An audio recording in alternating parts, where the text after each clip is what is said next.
So I wanted to post this short video because it was such a powerful anecdote that I thought it needed to be shared.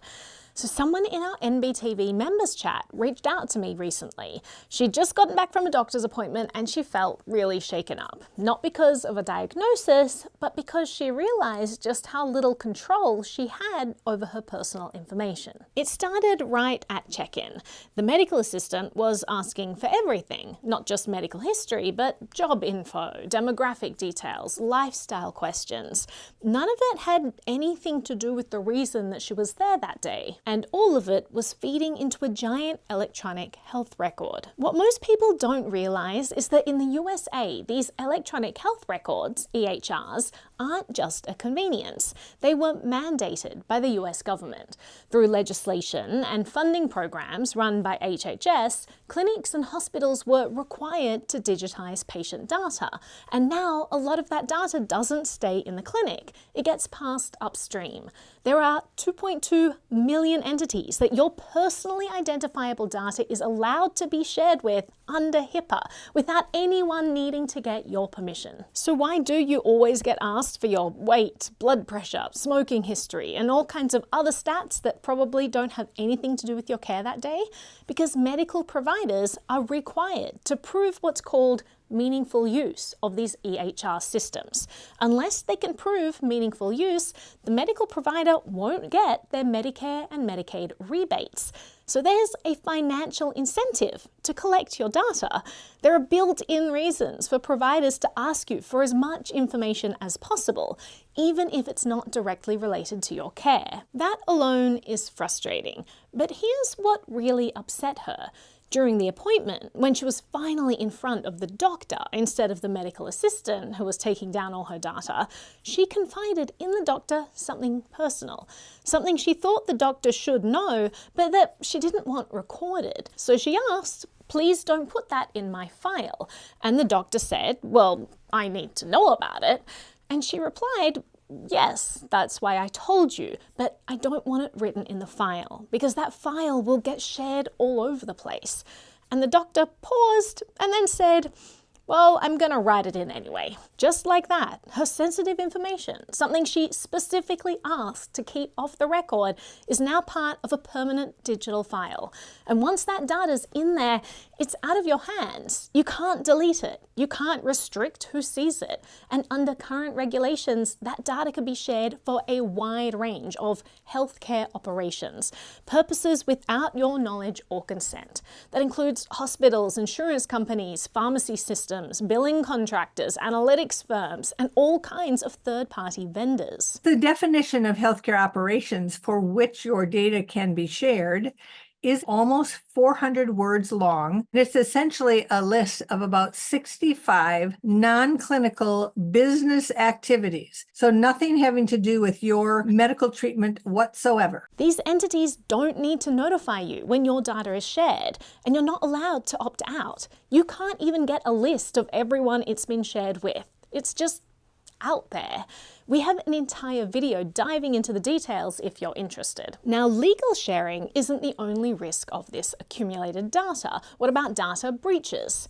Well, this part is almost worse. Healthcare systems are one of the top targets for ransomware attacks. That's because the data they hold is extremely valuable. Full names, birth dates, social security numbers, medical histories, and billing information all in one place. It's hard to find a major health system that hasn't been breached. In fact, a 2023 report found that over 90% of healthcare organizations surveyed had experienced a data breach in the past 3 years. That means that if you've been to the doctor in the last few years, there's a very real chance that some part of your medical file is already floating around, whether on the dark web, in a leaked ransomware dump, or being quietly sold by data brokers. A recent episode of Darknet Diaries just explored an incredibly chilling example of such a healthcare breach, where there were people who chose to end their own lives as a result of their personal information getting out there. So when your doctor says, "I'm just putting this in your chart," you're not just trusting them, you're trusting a system of millions of entities and a digital infrastructure that has a proven track record of failing to protect you. Once you start becoming aware of how your data is collected and shared, You see it everywhere. And in high-stakes moments, like a medical visit, pushing back is hard. You're at your most vulnerable, and the power imbalance becomes really obvious. So what do patients do when they feel that their trust has been violated? Well, they start holding back. They say less. They censor themselves. This is exactly the opposite of what should happen in a healthcare setting. Your relationship with your doctor is supposed to be built on trust. But when you tell your doctor something in confidence and they say, I'm gonna log it anyway, that trust is gone. The problem here isn't just one doctor. From their perspective, they're doing what's expected of them. The entire system is designed to prioritize documentation and compliance over patient privacy. But privacy matters, and not because you have something to hide. You might want your doctor to have full access to everything. That's fine. But the point is, you should be the one deciding that. Privacy means that you have control. It means that you get to choose what's shared and with whom.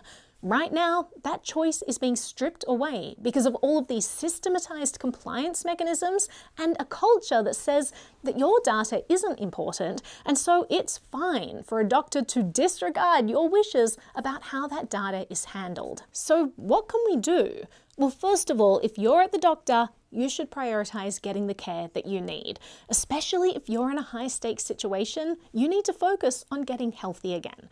But all the rest of us can help when we're not in the need of urgent care by questioning this normalization of mass data collection in healthcare. We can start asking what information is really necessary. We can push for systems that respect patient agency, and we can support policies that prioritize informed consent over blanket data grabs. You should be able to go to the doctor and share what's relevant without wondering who's going to have access to that information later. The exam room should feel safe. Right now, it doesn't. And that needs to change. If you want some actionable steps that can help change this situation, see our HIPAA video linked in the video description. Healthcare is in major need of a privacy overhaul. NBTV is a project of the Ludlow Institute, a non-profit focused on advancing freedom through technology. We focus on privacy and digital autonomy and teaching people about how surveillance is embedded in every part of our lives. If you want to support our educational efforts, head to ludlowinstitute.org/donate. We also have a shop where you can purchase all kinds of cool swag that also helps support our mission.